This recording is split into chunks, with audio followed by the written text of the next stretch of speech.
अगर देश की सेवा का जज्बा है तो ये समझना बहुत जरूरी है कि हाई स्टेक्स लीडरशिप क्या होती है, यानी जब दांव पर सब कुछ लगा हो तब फैसले कैसे लिए जाते हैं।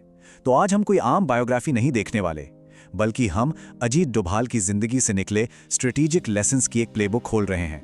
इसे एक केस स्टडी समझिए, खास तौर पर उन लोगों के लिए जो आगे चलकर भारत के भविष्य को आकार देना चाहते हैं। चलिए एक कहानी से शुरुआत करते हैं। साल था 1988 और जगह पाकिस्तान। वहां एक एजेंट था, डीप अंडरकवर। इतना डीप कि उसका अपना वजूद ही एक राज बन चुका था। सोचिए, वो सिर्फ एक जासूस नहीं था, उसने एक पूरी की पूरी पहचान ओढ़ ली थी। वो उन्हीं की तरह बोलता, उन्हीं के रिवाज मानता, इतना घुल मिल गया था कि पाकिस्तान की अपनी खुफिया एजेंसी ISI उसे अपने सबसे भरोसेमंद लोगों में से एक मानती थी। पर एक राज था, वो पाकिस्तानी नहीं था, वो एक हिंदुस्तानी था, दुश्मन के गढ़ में बैठकर अपने देश की हिफाजत कर रहा था। और उस शख्स का नाम था अजीत डोभाल। आज हम उन्हीं की प्लेबुक को खोलेंगे, उनकी रणनीति और नेतृत्व को समझेंगे, जिसने भारत की सुरक्षा की परिभाषा ही बदल दी। तो सवाल ये उठता है कि इस असाधारण सफर की जड़ें कहाँ थीं? देखिए, एक जासूस बनना कोई करियर चॉइस नहीं होती, ये एक तरह का कॉल टू सर्विस होता है। तो चलिए उनके शुरुआती दिनों को समझते हैं, जहां इस रास्ते की नींव रखी गई थी। उत्तराखंड के पहाड़ों में एक फौजी पिता के घर पैदा हुए अजीत डोभाल ने बचपन से एक ही बात सीखी, देश पहले। और ये कोई खोखला नारा नहीं था, ये उनके जीने का तरीका बन गया। उनकी महत्वाकांक्षा कभी लाइमलाइट में आने की नहीं थी, बल्कि पर्दे के पीछे रहकर वो काम करने की थी जहां असर सबसे ज्यादा हो। और इसी सोच के साथ 1968 में IPS ज्वाइन करना इस लंबे और मुश्किल सफर का बस पहला कदम था। चलिए अब उस मिशन पर आते हैं जिसने एक अफसर को एक लेजेंड बना दिया। ये थी उनकी 7 साल लंबी परछाई। पाकिस्तान में एक अंडरकवर एजेंट के तौर पर यह उनके इरादों का सबसे बड़ा इम्तिहान था। जरा इन शब्दों की गंभीरता को समझिए। आपको कहा जाता है, दुश्मन के देश जाओ, उन्हीं की तरह जियो, उनका भरोसा जीतो, और हां, अगर पकड़े गए तो हम तुम्हें नहीं जानते।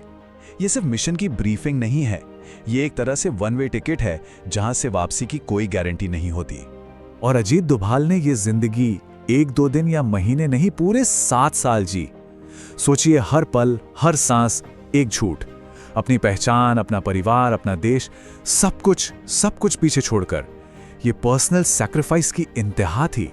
लेकिन इस भारी कीमत के बदले में भारत को क्या मिल रहा था? वो खुफिया जानकारी जो देश के सुरक्षा के लिए बेशकीमती थी। एक तरफ ISI के अफसर उनके साथ बैठकर भारत के खिलाफ प्लान बना रहे होते थे, और दूसरी तरफ उन्हीं प्लान्स की एक एक डिटेल चुपचाप दिल्ली पहुंच रही होती थी। किसी भी एजेंट का असली टेस्ट होता है क्राइसिस के वक्त।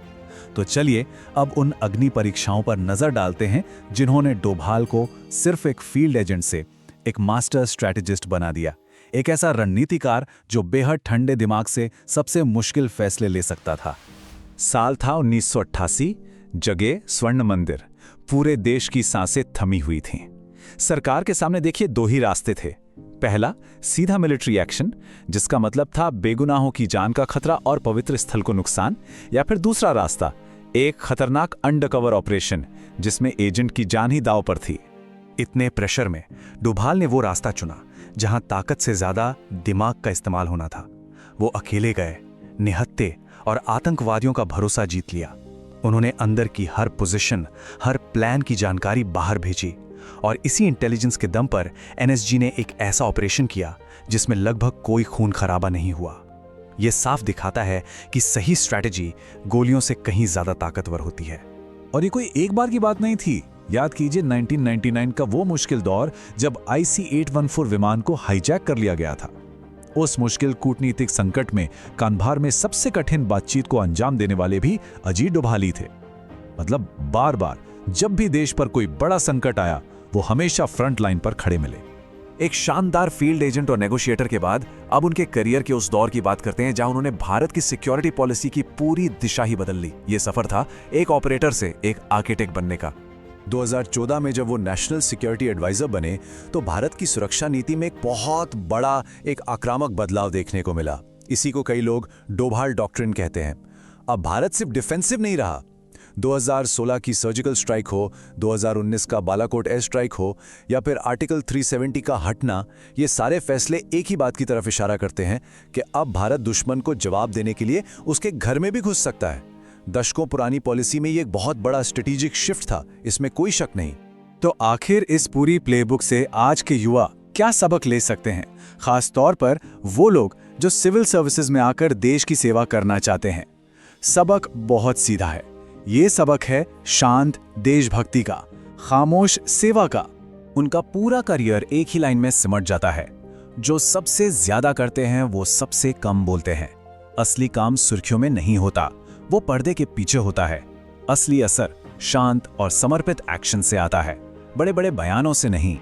जरा सोच कर देखिए, पाकिस्तान में 7 साल गुजारने के लिए उन्होंने कभी कोई मेडल नहीं मांगा।